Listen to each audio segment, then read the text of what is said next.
The best way to do the asparagus is to keep it covered and to pull the cover. It's called blanching. And it stays white, and the ends, there's no fibery ends where you gotta go, oh, that's no good. Every bit of it's good. So that's the difference. And how do you do that again? Show me one more time. Well, it's covered up with, we use a deep mulch. So the mulch is deep, so I know when the asparagus kicks its head up above this mulch, it's ready to cut.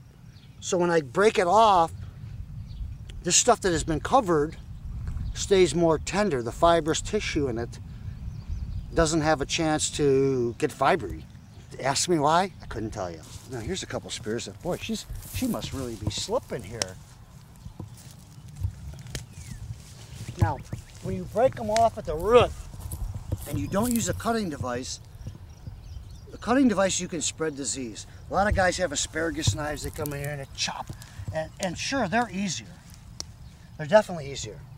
But the bottom line is when you break them off by hand, you're not contaminating one. If there happens to be some cooties on one plant, you're not taking it to the other and starting yourself a whole kittywampus problem. What about your hands, though? What do you mean? Oh, it's the blade that's slices. The blade that's going in. See, I'm snapping them off. Okay. I'm not interacting with the cut. That's going to be bunched up, stuck in water, and it'll be out of here on somebody's plate before you know what happens. So here's some beautiful spears.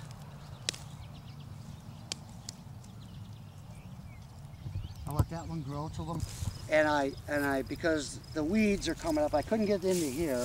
So we harvested the asparagus, and then I came through here and I knocked down most of the weeds with my mower, and that keeps them from going to seed.